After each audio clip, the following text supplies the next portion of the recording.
Shamanism is not some exotic relic of the past. It is a near-universal human invention, a powerful cognitive technology that emerges as people try to tame the uncertain.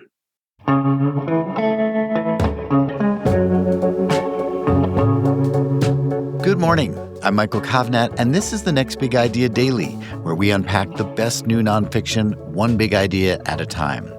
So, do you know any shamans?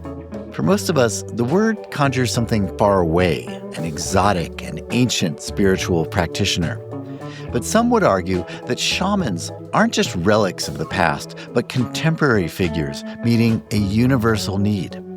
In his new book, Shamanism, The Timeless Religion, anthropologist Manveer Singh travels from Indonesian rainforests to Burning Man in search of what makes shamanic traditions so enduring and so human. It turns out when life feels uncertain, people everywhere still seek out ritual, healing, and a little magic. Here's Manveer to share his big ideas.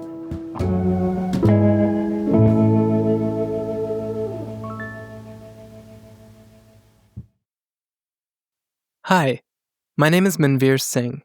I'm an anthropologist at the University of California, Davis, and the author of Shamanism, The Timeless Religion.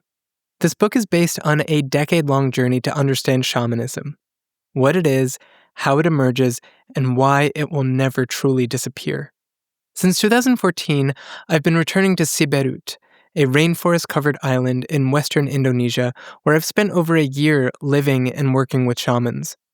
I've slept beside them in longhouses, watched them dance until they entered trance, and stayed up all night as ecstatic healing ceremonies turned into communal celebrations.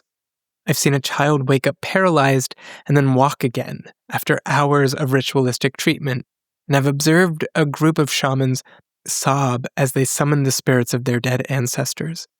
My interest in shamanism began on Siberut, but since then, I have followed it around the world.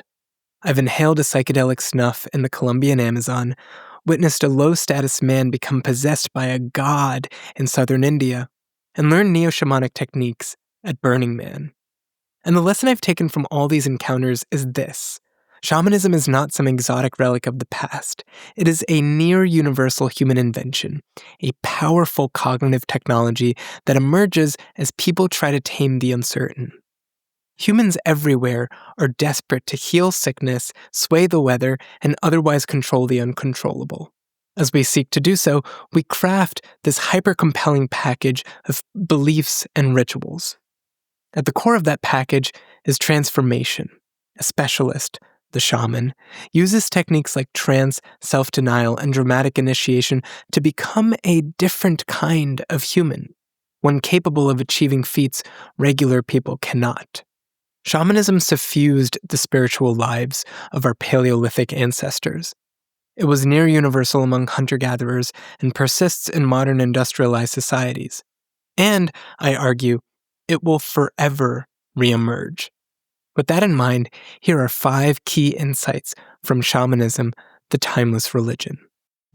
Shamanism keeps emerging because it responds to a universal need. The shaman is a specialist who enters altered states to engage with unseen forces and provide services like curing and divination. These figures have appeared in nearly every documented human society, from Arctic reindeer hunters to Amazonian horticulturalists.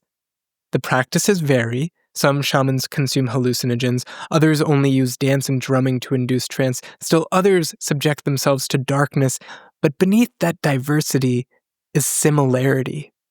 Again and again, people seek out ritual specialists to diagnose misfortune and influence fate. This recurrence isn't the result of historical diffusion. Rather, it arises from something deeper. Shamanism speaks to universal features of the human mind. For one, we're pattern seekers. We discern hidden causes behind suffering and agency behind random events. On top of that, we're superstitious bet hedgers. Even when we're unsure something will work, we still perform rituals if the cost is low enough compared to the stakes. These tendencies, grounded in evolved cognitive biases, make shamanic practices not just plausible, but attractive. Many people assume that shamans don't exist in Western societies. But this reflects prejudice more than fact. Some Hebrew prophets were clearly shamans. Early Christians likely were as well. Many Pentecostal pastors follow the same template. They enter trance, they commune with spirits, and they perform acts of healing. The rituals may change, but that underlying structure is consistent. We associate difference with power. Across societies, people intending to become shamans undergo intense initiations, including death and rebirth ceremonies, magical surgeries, and long bouts of isolation. They deny themselves food and sex, and sometimes ingest alarming quantities of psychoactive drugs. Among the Mentawai, the group that I've worked with in Indonesia, an initiate needs to have their eyes treated with magical herbs so that they can see souls and spirits. In some Australian societies, it was believed that wannabe shamans were cut open and crystals were placed inside their bodies. The reason for all of this is that we connect difference to power. We intuit that a person is more likely to have supernatural abilities if they fundamentally depart from the rest of humanity. This intuition manifests everywhere, including in tech CEO culture. The trends that flourish among Silicon Valley executives, and the language used to describe them, often look strikingly shamanic. Jack Dorsey, when CEO of Twitter, claimed to eat a single meal each day. Elizabeth Holmes said she survived on an absurdly austere green juice. There are also figures like Sam Bankman-Fried, who seem to deliberately present himself as messy and unconcerned with social norms, apparently because it boosted a perception of his genius. Whether among Ice Age hunters or the most talked about tech companies, our instinct is the same. The farther someone diverges, the more magical they seem. Ecstasy and authority are locked in an unending battle. A popular assumption is that shamanism is a primitive form of religion, a precursor in some grand evolutionary trajectory that ended with traditions like Christianity and Islam. But that's not what happened. If you look at the histories of religions, you'll see that many started out shamanic, with trance, prophecy, and healing at the center. As power centralized, however, authorities turned on ecstatic experience. The reason was competition. To permit shamanism is to allow others to claim a direct line to the divine, which threatens leadership, siphons away followers, and challenges doctrinal control. And yet, shamanism returns. Its psychological pull keeps reviving it. Countless Christian offshoots, from the Quakers to the Mormons, started out floridly shamanic, with trance at center stage. But that same dynamic unfolded again and again. As these movements institutionalized, trance was purged. The Mormon leader Brigham Young is a textbook case. In his younger days, he celebrated ecstatic experience as a throwback to early Christianity. Once he became president and prophet, however, he banned it to maintain control over church doctrine. The world's healing traditions hold lessons for biomedicine. When I started this research, I saw many assertions that shamanic healing ceremonies do, in fact, heal people. I was skeptical, though. The claims seemed to stem more from romanticism than from rigorous evidence. Yet after observing healing ceremonies, interviewing patients, and studying the psychology of healing, I've come to believe that shamanic practices often do help, and that they work through three key mechanisms. First, they trigger the placebo effect. Studies show that the placebo effect is stronger when the treatment is immersive and patients feel cared for. Shamanic healing exemplifies both. It's sensory and dramatic, and rich in empathy. Second, these ceremonies rewrite harmful narratives. Patients might arrive with troubling stories. They're haunted by witches, a local spirit is attacking them, their soul escaped their body and is hiding in the forest. Through music, trance, and performance, shamans enact stirring rituals that alter these understandings. They identify and battle witches, they negotiate with spirits, they call lost souls with entrancing songs. As with good psychotherapy, then, healing lies in changing the patient's story. Finally, shamanic rituals are social technologies. Patients are surrounded by family and community.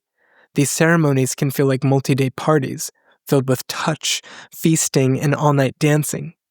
We know that loneliness can be as damaging as disease, so it's no surprise that these rituals should bring relief. To sum up this insight, there are many more ways to cure than our medical systems typically permit. By looking to the world's healing traditions, we can recognize what might be missing from our own. Even secular people are drawn to magicians. Even in secular contexts without literal shamans, you still find people who promise to decipher hidden forces and predict the unpredictable. They're not literal shamans, but these hedge wizards, as I call them, do occupy a similar psychological niche.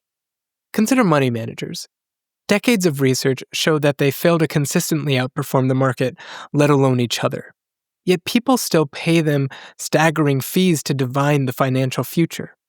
Money managers cultivate their own mystique. They project charisma, work impossible hours, and obsess over esoteric signals. Even the flaws popularized in media portrayals, greed, hedonism, volatility, enhance the illusion of exceptional minds operating on a different plane.